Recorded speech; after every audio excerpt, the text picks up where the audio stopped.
que los invito a que dispongan su mente, su corazón para recibir la palabra de Dios. El tema del día de hoy es la guía divina, porque efectivamente Dios es el que nos guía, Dios es el que nos mueve, el que nos da dirección.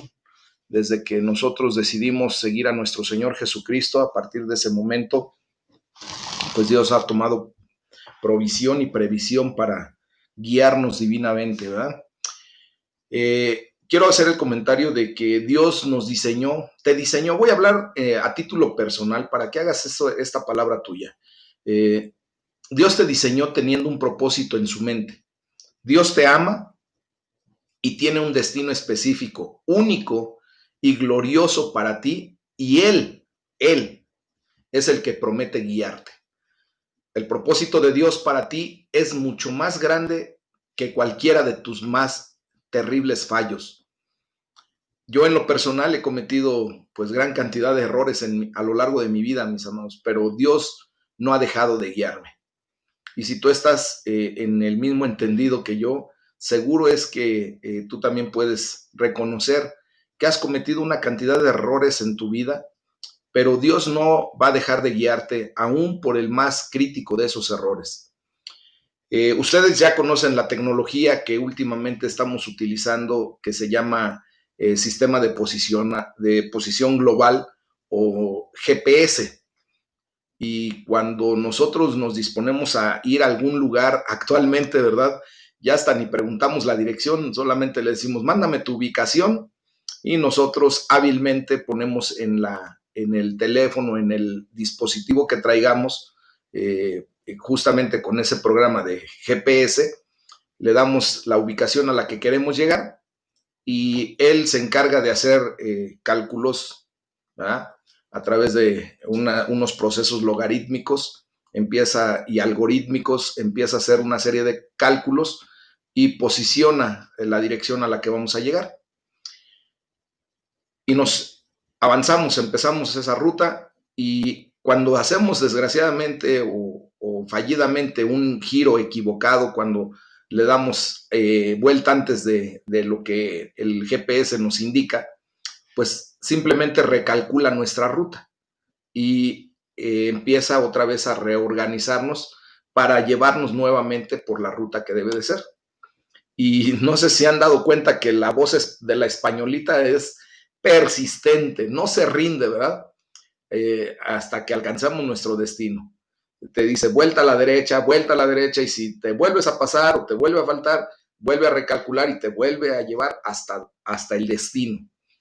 Y tú puedes ignorar o apagar el aparato, pero si simplemente tú lo mantienes activo y sigues las indicaciones que el aparato te da, pues tu viaje seguramente va a ser más agradable y pacífico, y en muchas ocasiones mucho más rápido que aun cuando te sepas la ruta, el aparato calcula la ruta menos transitada, con mayor viabilidad, y que sea la más rápida y la que menos problemas pueda tener. Entonces, llegará el momento, ¿verdad?, en que te diga, has llegado a tu destino. Tu destino está a la derecha. Y es así como nos habla la cosa esa, ¿verdad? Y quiero decirles que, por supuesto, no se trata de una analogía perfecta entre el GPS y Dios.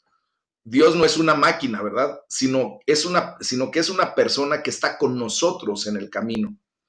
Y Dios quiere comunicarse contigo y ha prometido guiarte. Y si el GPS es persistente, mis amados, pues quiero decirles que Dios es aún más persistente, y Él nos va a guiar hasta nuestro destino final, que es la vida eterna, que es estar en los brazos de papá, que es estar en la gloria de Dios eternamente y para siempre. Principalmente, Dios nos guía de 5 modos diferentes. Primero, los mandamientos de las Escrituras, o sea, a través de la Biblia. Segundo, nos guía el Espíritu Santo. Tercero, nos guía a través del consejo de los santos, o sea, de la iglesia. Cuarto, nos guía por el sentido común, o sea, por nuestra razón. Y 5, nos guía a través de las señales circunstanciales que vivimos en el día a día, o sea, la providencia divina. Entonces, vamos a ver el día de hoy, ¿verdad? Algo general acerca de la manera en la que Dios nos guía, y vamos a ver también algunos ejemplos específicos de cada uno de estos modos de la guianza divina. Y es por eso que hoy titulé este tema La guía divina. Para ello, pues vamos a leer el Salmo número 48 que hemos venido leyendo, ahora del versículo 9 al 14. Y aquí el salmista nos hace la promesa de la guía inspirado por el Espíritu Santo. Entonces, el Salmo 48, versículo 9 en adelante dice: nos acordamos de tu misericordia, oh Dios, en medio de tu templo. Conforme a tu nombre, oh Dios, así es tu loor hasta los fines de la tierra. De justicia está llena tu diestra. Se alegrará el monte de Sión, se gozarán las hijas de Judá por tus juicios. Anden alrededor de Sión y rodéenla. Cuenten sus torres, consideren atentamente su antemuro, miren sus palacios, para que lo cuenten a la generación venidera. Porque este Dios es Dios nuestro, eternamente y para siempre. Él nos guiará aún más allá de la muerte. Bendito sea Dios, ¿verdad? Él nos va a guiar aún más allá de la muerte. ¿Por qué? Porque Él ya venció a la muerte y Él nos va a llevar junto con Él a donde Él está. Dice la palabra de Dios que a donde está nuestro Señor Jesucristo, allí estaremos con Él eternamente y para siempre. Él nos va a guiar hasta ese lugar. La gloria sea para el Señor, ¿verdad? Dios promete a lo largo de toda nuestra vida, escucha bien, a lo largo de toda tu vida, Dios te promete que Él te guiará para siempre. Pero ¿cómo se puede recibir esta guía? ¿Cómo podrías tú estar seguro de que Dios te está guiando y que no es tu carne, que no son tus pensamientos, que no eres tú en tu idea tomando decisiones arbitrarias y que no sean las decisiones equivocadas, sino que sean las decisiones según la guía divina? Pues el secreto, mis amados, es una relación íntima con Dios, que conlleva pasar tiempo en su presencia, meditando su gran amor que nunca falla. Eso lo dice el versículo 9. Cuando tú y yo nos adentramos en esa intimidad con el Señor y pasamos tiempo delante de su presencia, eso nos da la oportunidad de, como en este momento, meditar en su palabra, meditar en su amor, ¿verdad? Y de esa manera nosotros es como vamos a ir siendo verdaderamente guiados por el Señor. Este es el secreto, nuestra intimidad, nuestra relación íntima. Amén. Constantemente, si se dan cuenta, hago esto porque se me quedó la costumbre de que los cubanos cuando hacen la expresión de que es una, por ejemplo, te dicen, fulano es mi amigo, y hacen esto quiere indicar que es su amigo íntimo, al que le pueden contar cualquier secreto, cualquier situación, por difícil, por el tipo de situación que sea, que saben perfectamente bien que la intimidad que tienen es tan fuerte que esa persona los va a respetar, los va a cuidar sus espaldas, no va a hablar de ellos. Es una relación íntima, mis amados, y es fuerte. Ellos dicen, es mi amistad fuerte. Amén. Entonces, nosotros tenemos que tener una amistad fuerte con el Señor. ¿Y cómo vamos a lograr todo esto? Simplemente empezando por el consejo de los santos, ¿verdad? El consejo no es una actividad individual, pero primero hay que establecer quiénes son los santos, ya lo sabemos, ¿verdad? Tú y yo. Y en muchas ocasiones nosotros vamos a tener que darle un consejo a algún hermano, o en su defecto vamos a tener que recibir un consejo de algún hermano, de alguna hermana que nos apoye en relación a la condición que estamos viviendo. Por lo tanto, es de significar que el salmista diga, dentro de tu templo meditamos en tu gran amor. El templo, recordemos que era el lugar donde se reunía el pueblo de Dios para adorar a Dios. para tener esa relación íntima en aquellos tiempos, antes de la venida de nuestro Señor Jesucristo. Los judíos tenían que llegar al templo de Jerusalén para efecto de tener esa intimidad con Dios. Era algo muy solemne, algo físico, donde ellos tenían que llegar hasta ese lugar para adorar al Rey, al Dios vivo y verdadero. Ahora le damos la gloria a Dios porque tú y yo somos el templo. Ahora no nos limita un espacio físico.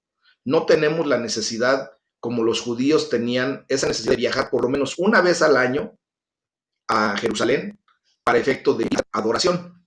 Ahora tenemos la gran bendición de que estamos como templos de Dios abiertos en todo momento para tener esa comunión íntima con el Señor. Amén. Entonces, en este sentido, nosotros recibimos guía en el contexto de la comunidad. Ahora, cuando estamos haciendo iglesia o eclesia en el griego original, pues estamos haciendo lo que se llama la asamblea de los santos. Y en la asamblea de los santos es donde nosotros recibimos guía en el contexto de la comunidad de la familia de Dios. A veces, cuando vamos por nuestra cuenta, podemos equivocarnos mucho. Quiero citar el proverbio 12, versículo 15, para efecto de que podamos ver lo que el Señor nos muestra a través de su palabra. En el proverbio número 12, versículo 15, y dice la palabra de Dios: el camino del necio es derecho en su opinión, mas el que obedece al consejo es sabio. ¿Quiénes nos pueden dar consejo, mis amados hermanos? Pues todos los integrantes de la gran familia de Dios. ¿Verdad? ¿Por qué? Porque nosotros venimos a entender que Dios puede utilizar a cualquiera de nuestros hermanos para llamarnos la atención, para darnos guianza, para exhortarnos, para corregirnos, ¿verdad? Y tenemos que recibir ese tipo de guianza en amor y con amor, ¿ok? Dios puede hablar a otras personas igual que a nosotros y siempre es sabio buscar consejo ante decisiones importantes, decisiones que muchas veces tomamos a la ligera. Muchas ocasiones cuando vamos a hacer una inversión, ¿verdad? Queremos el consejo de gente experta en la materia y escuchamos. Pues déjenme decirle que no hay más experto en la materia de cualquier índole que Dios a través de su iglesia, a través de los hermanos, porque vamos a encontrar en el gran número de hermanos, en el gran número de la asamblea de los santos, el consejo de algunos hermanos que están doctos en la materia, que están diestros y que saben del tema. Entonces, al escuchar un consejo, somos sabios, porque obtenemos también la sabiduría de la persona que nos está dando ese consejo, ¿ok?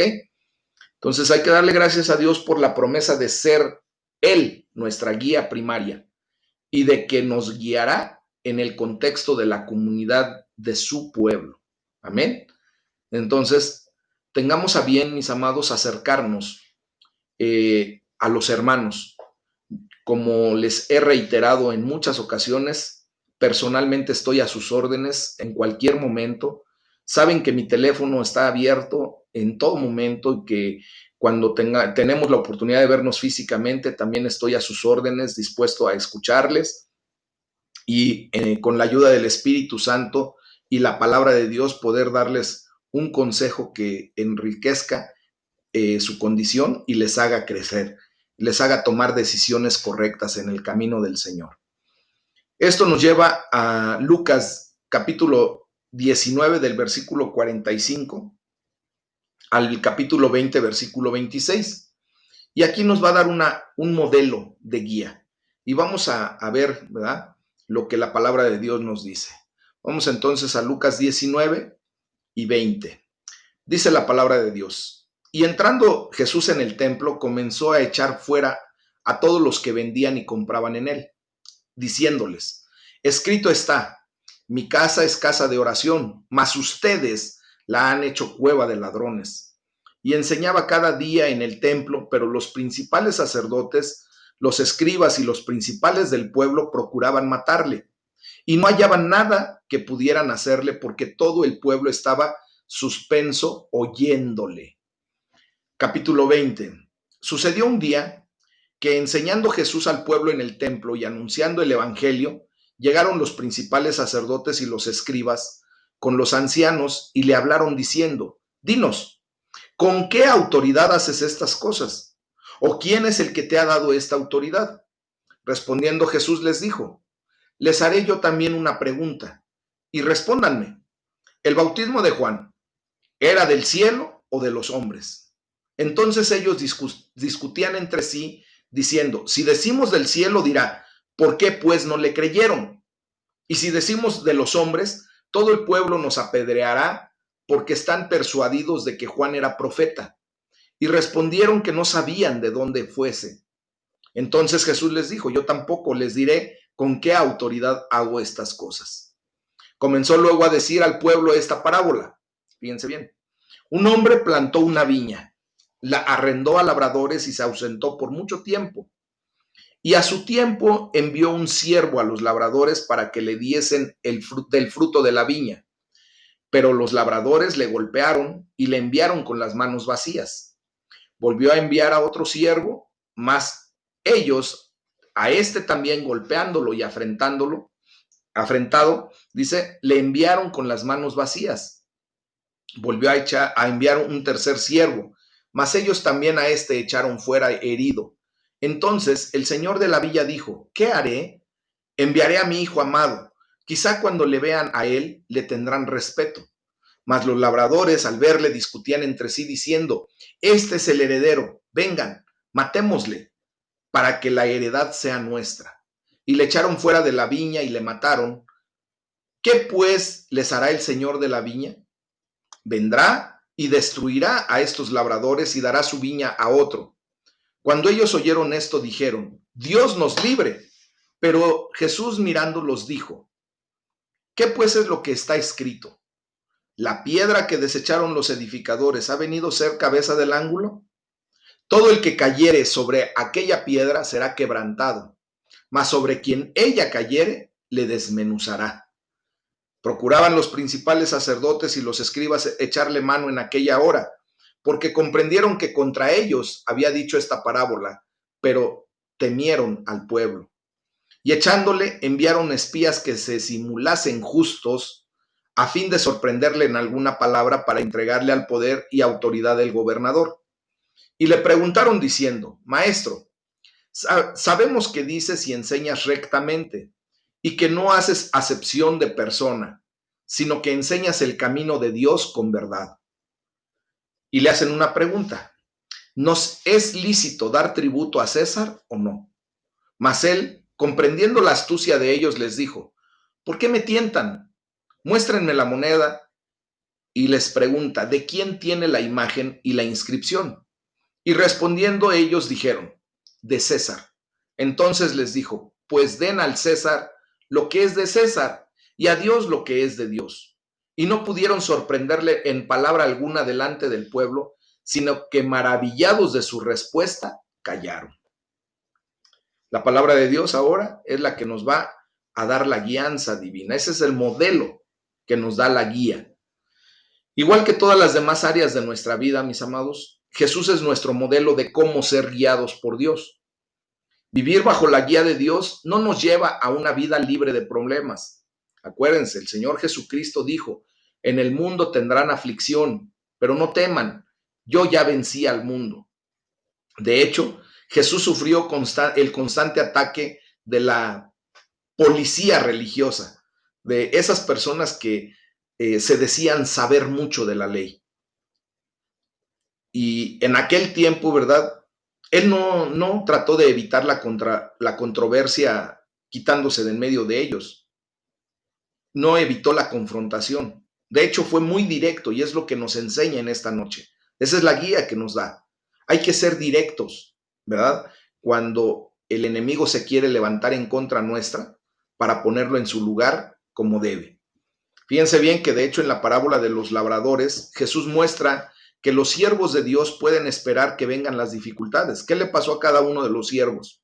Fueron golpeados y despedidos con las manos vacías, ¿verdad? Fueron humillados, heridos, ultrajados y echados así, los corrieron de plano. De hecho, cuando se envió al Hijo, ellos lo mataron. ¿Qué fue lo que sucedió con Jesucristo? Dios mandó a Jesucristo, ¿verdad? ¿Y qué fue lo que hicieron los judíos? Pues la divina guía llevó a Jesús a la cruz, pero también lo llevó a la resurrección. Detrás de todo se escondía el perfecto propósito de Dios y su gran victoria. Amén. Lo que Jesús hizo pareció ser un fracaso. Para mucha gente, tal pareciera que el hecho de que Él permitiera que lo llevaran a la cruz y lo asesinaran, sería un fracaso. Pero recordemos que Él tiene el plan perfecto y al tercer día resucitó.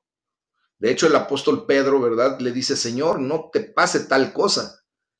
Mejor no vayas a Jerusalén. Allí te van a golpear, te van a matar. ¿Y qué le contesta Jesucristo? Aléjate de mí, Satanás, que me eres tropiezo.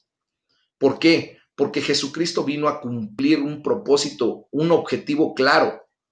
Él nos vino a dar la guía de cómo obedecer la palabra de Dios, de cómo atender a la guianza divina a través de la palabra de Dios y ejecutar el plan perfecto de Dios, aún a costa de nuestra propia seguridad, de nuestra propia condición, ¿verdad?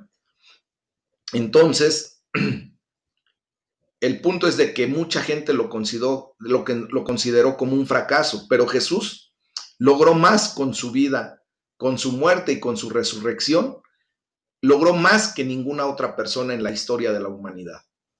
Hasta el día de hoy hemos sido testigos y hemos constatado cómo Jesucristo se ha convertido en el parteaguas de la humanidad y se ha convertido en el parteaguas de tu vida. ¿Por qué de la humanidad? Porque hoy hasta los pueblos orientales, Japón, Corea, China, que eran pueblos herméticos en su cultura, en sus tradiciones, el día de hoy declaran que viven en el año 2020 después de Cristo. Se partió la historia de toda la humanidad cuando vino Jesús, en la medida del tiempo. ¿Ah? Ellos antes manejaban el calendario del mono, el año el año del dragón, el año del caballo, el año del perro, el año de la rata, pero ahora, ¿verdad? Han reconocido que Jesucristo partió a la humanidad en dos. Antes de Cristo fue una historia. Cuando llegó Jesucristo, se genera y se gesta todo lo que nuestro Señor nos viene a dar como una enseñanza perfecta del gran maestro, y después de Cristo, que es una historia completamente diferente. ¿Por qué son historias diferentes antes y después de Cristo? Antes de Cristo se vivía bajo la ley y la gente tenía que hacer muchas obras para tratar de ganar el boleto a la vida eterna. Y déjenme decirles que por obras nadie va a poder llegar al estatus que Dios estableció, a ese control de calidad que Dios exigió, ¿verdad? Que es la perfección. Y la gente se esforzaba muchísimo, los judíos se esforzaban muchísimo para tratar de ganar el cielo. De hecho, hoy siguen esforzándose, ¿verdad? Después de Cristo es una historia completamente diferente, porque ahora vivimos en el periodo de la gracia, del favor inmerecido, del hecho de que a través de específicamente la fe en Cristo Jesús, nosotros podemos alcanzar la redención, el perdón de nuestros pecados y la vida eterna. Por lo tanto, se convierte en el parteaguas de la humanidad. Ahora, ¿cómo es el parteaguas en tu vida personal? Tú eras una persona antes de Cristo, muerta en tus delitos y pecados espiritualmente hablando. No estabas ni siquiera cerca de la gloria de Dios, ¿verdad? Dios en su gran amor siempre estuvo cerca de ti, pero tú por la condición del pecado que nos venda los ojos y que no nos permite ver la gloria de Dios, sentíamos que Dios estaba lejísimos. Pero Dios siempre se mantuvo cerca, hasta el día en que se activó nuestra fe, ese don salvífico, y en ese momento declaramos a nuestro Señor Jesucristo, y ahí se rompe nuestra vida. Se hace el parteaguas. Tenemos el encuentro personal con Cristo, lo declaramos como Señor y Salvador de nuestra vida, nos arrepentimos genuinamente delante de Él y obtenemos el perdón de nuestros pecados, la limpieza de nuestra vida y la redención para vida eterna. Luego entonces viene la segunda etapa de nuestra vida, ¿verdad? Que es una vida después de Cristo. Y por eso es el parteaguas de nuestra vida. Ahora tú y yo nos comportamos diferente, empezamos a tener actitudes diferentes, empezamos a adquirir un estilo de vida diferente, en donde ahora nosotros somos guiados por el Espíritu Santo, por la palabra de Dios, por los santos o el consejo de varios, como lo establecimos, por las impresiones espirituales que vivimos, ¿verdad? Y por nuestra razón que ahora nos da la conciencia clara de que tenemos el temor de Dios y el amor de Dios. Amén. Entonces se convierte en el parteaguas también de nuestra vida, ¿verdad? Éramos una persona antes de Cristo, recibimos a Cristo y ahora somos una persona completamente diferente después de Cristo. Eso se llama testimonio. Cómo yo era, cómo recibí a Cristo y cómo ahora soy. ¿Qué cambios Dios ha traído a mi vida? Ese es un testimonio verdadero, mis hermanos. Por supuesto, se dice mucho en el Nuevo Testamento sobre la manera en que Dios guió a Jesús. Y hoy vamos a ver algunos de esos ejemplos. Y esa es la guianza que Dios quiere traer específicamente a tu vida. Que verdaderamente vengas a una condición en donde tú veas cómo Dios te guía a través de estos ejemplos que voy a poner. Primero, mandamientos de las Escrituras. Debemos ser extremadamente cuidadosos para evitar toda situación en la cual el ministerio sea utilizado para ganancia personal, ¿verdad? ¿Cómo vio Jesús a la gente que estaba intentando ganar dinero a costa de las actividades espirituales? ¿Qué les dijo? Ustedes han convertido la casa de Dios en una cueva de ladrones. Él confronta la obra que ellos estaban haciendo, el quehacer que estaban haciendo, con la palabra de Dios, diciendo, escrito está.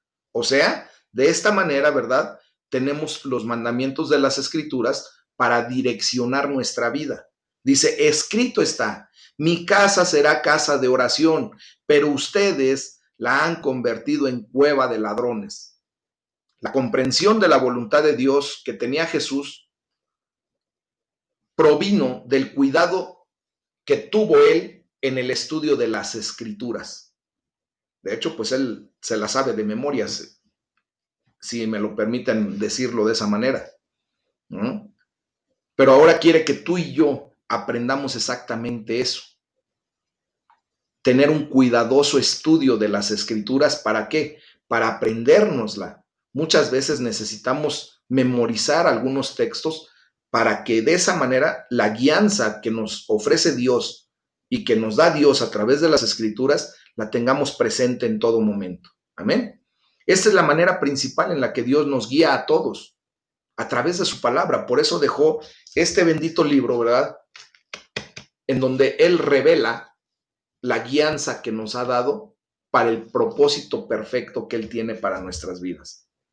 Después viene la guía del Espíritu. Ese es otro de los ejemplos que quiero dar. Fíjense que cuando cuestionan a nuestro Señor Jesucristo acerca de su autoridad, Él desafía a los religiosos, a esas personas que sabían de la ley, y los desafía con una pregunta acerca de la autoridad de Juan. Simplemente está sugiriendo que Juan recibió una autoridad, y esa autoridad la recibió del cielo, que proviene del mismo Dios, lo que claramente implica que la propia autoridad de Jesús también vino del cielo. Esa autoridad salió de su íntima relación con Dios. Ahora, Dios nos ha llamado y nos ha delegado una autoridad aquí en la tierra. Y esa autoridad, hermanos, viene de nuestra íntima relación con Él. Muchas ocasiones nosotros no actuamos con autoridad, no declaramos las cosas con autoridad, no hablamos la palabra con denuedo, con autoridad, porque nuestra relación personal con Dios no es tan íntima como se debería ser. Y nosotros nos perdemos de muchas enseñanzas que el Señor nos quiere dar. Y nos perdemos de mucho de lo que el Espíritu Santo quiere traer a nuestras vidas. Por ejemplo, cuando tenemos una relación personal con alguien y nos apartamos de esa relación por un tiempo, pues esa persona no nos va a poder dar algún comentario, no nos va a poder proporcionar su afecto, no nos va a poder acariciar, no nos va a poder decir te amo, ¿verdad? Porque está separada de nosotros o estamos separados de ella. Es exactamente cuando tú y yo tomamos la equivocada decisión de separarnos del Espíritu Santo de Dios a través de nuestra rebeldía, de nuestro pecado, de nuestra holgazanería, ¿verdad? Porque en muchas ocasiones preferimos mejor hacer otro tipo de actividades fuera del orden espiritual porque nos da flojera de repente. Hoy en el nombre de Jesús declaro que ese espíritu de flojera espiritual se va en el nombre de Jesús de nuestras vidas. No tiene parte ni suerte en nosotros. Y es por eso que nosotros tenemos que estar atentos en el horario en que Dios nos cita para exponer su palabra, para darnos a conocer su voluntad, para darnos la guía que necesitamos en el día a día. Amén. Entonces, incluso, fíjense bien que los oponentes de nuestro Señor Jesucristo reconocieron la verdad cuando Él les hace la pregunta, ¿verdad? Y reconocieron la verdad de las enseñanzas de Jesús, el cual no quería ganarse su simpatía de esas personas o mostrar parcialidad, tratar de endulzarles el oído contestándole lo que ellos hubiesen querido. Él fue muy directo, fue muy puntual en sus respuestas, porque se guiaba por lo que sabía que era la verdad, diciendo la verdad sin temor. Esta es otra guía que nos da el Señor. Tú y yo tenemos que ser verdaderos en todo tiempo. Tenemos que hablar con la verdad, mis amados. Ya evitemos ese engaño que el enemigo ha traído a nuestras vidas durante mucho tiempo, para muchos. No lo estoy hablando por todos, porque sé que muchos ya lograron rebasar esa condición. Pero todavía hay muchos a los que todavía les falla esa área de su vida, ¿verdad? Y de repente todavía tratan de suavizar un comentario con una mentirilla piadosa. Hermanos, nosotros no somos llamados a ser piadosos por las mentiras. Nosotros somos llamados a ser piadosos por el amor de Dios que ahora vive en nosotros y porque tenemos la verdad en nuestra vida. Y tendremos que llamarle a las cosas como son. Al pecado se le llama pecado. Así como a un delito se le debe llamar delito.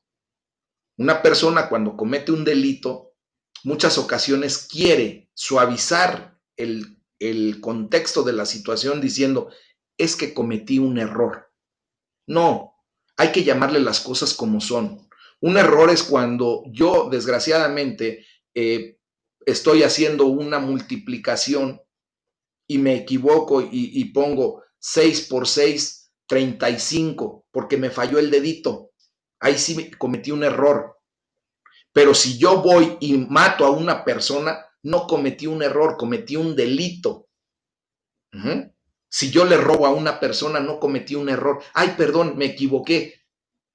Como que se me pegó eso. No, yo ya iba con la intención de robar. Y a eso se le llama delito, se le llama robo, ¿verdad? No se le llama error. Y así, si por ejemplo yo le pongo el cuerno a mi esposa, no puedo argumentar que cometí un error. No, cometí algo que se llama infidelidad, adulterio, y eso se llama pecado. Entonces vamos a poner, así como nuestro Señor Jesús puso las cosas en claro, qué es lo que estamos haciendo y qué es lo que Dios nos está mostrando como guía divina para corregir. Él nos lo muestra no para señalarnos, no para acusarnos, no para estar provocando en nosotros un sentimiento de culpabilidad, no. Él nos hace la observación como en este caso, ¿verdad? Para corregirnos, para que nosotros tengamos un teshuvá, un arrepentimiento genuino y decir, cometí un pecado, cometí un delito, Señor, perdóname, y empiezo a hacer lo correcto. Porque si yo le llamo cometí un error a un pecado, se disuelve en mucho la condición. Y entonces por eso la gente nada más tiene un remordimiento por mi culpa, por mi culpa, por mi gran culpa, y a la siguiente vuelve a cometer el mismo error.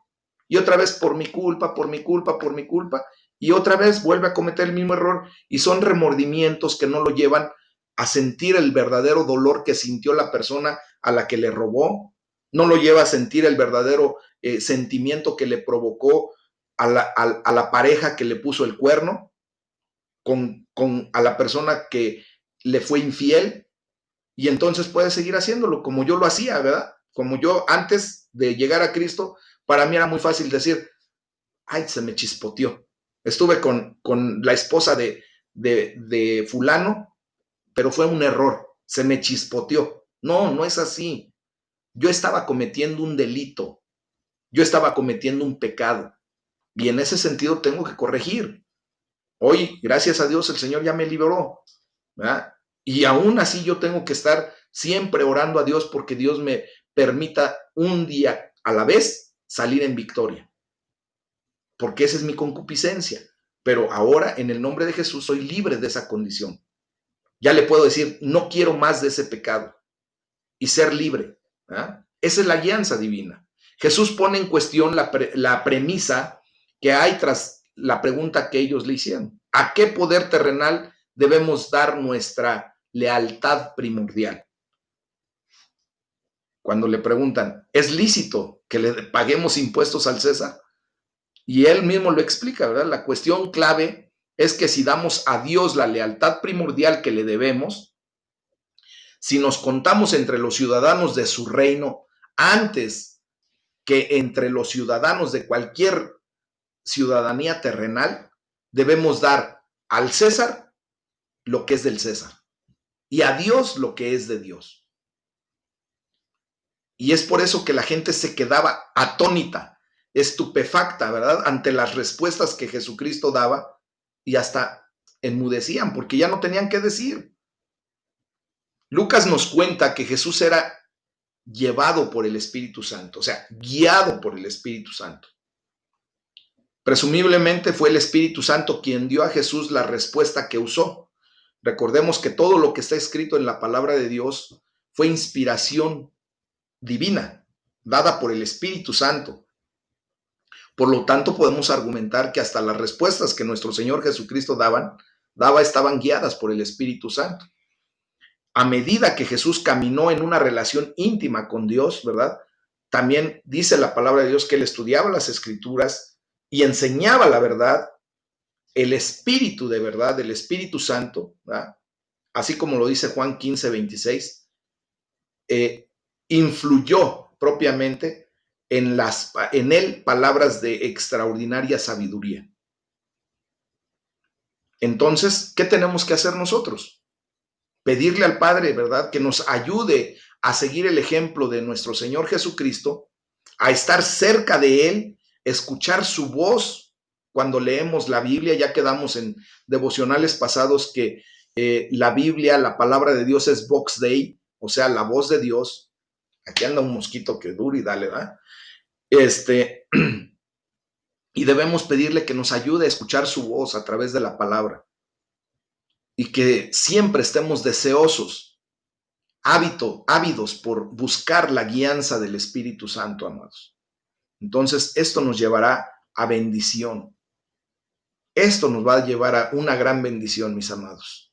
Entonces, en ese sentido, tenemos que acogernos a la guianza divina, como lo comenté desde el principio, por esos 5 puntos clave, que es los mandamientos de las Escrituras, o sea, de la Biblia, la palabra de Dios, la guía del Espíritu Santo, el consejo de los santos, o sea, la iglesia, el sentido común, o sea, la razón que tenemos, y las señales circunstanciales, o sea, la providencia divina. Amén. Es así como nosotros tenemos que ser guiados divinamente por el Señor. Es el tema del día de hoy, mis amados. Creo que el Señor nos está llevando cada día a más.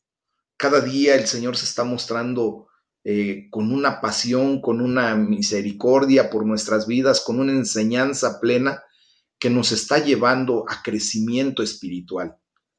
De verdad, hermanos, vivámoslo, vivamos ese crecimiento, permitamos que se vea el fruto de lo que Dios está haciendo en nuestras vidas. ¿De qué manera? Permitiéndonos ser guiados por el Espíritu Santo de Dios, por su palabra, por todo lo que hemos hablado, y nos vamos a dar cuenta que empezamos a ser personas completamente diferentes.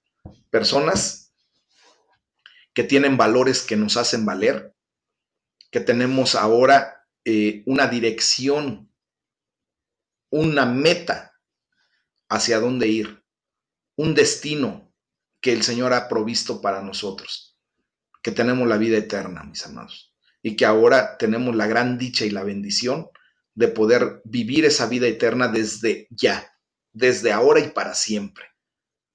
Amén. Es el tema que, que Dios nos siga guiando, que Dios nos siga bendiciendo a través de su bendita palabra y de todo lo que vivimos, y que la gloria sea para Él. Amén.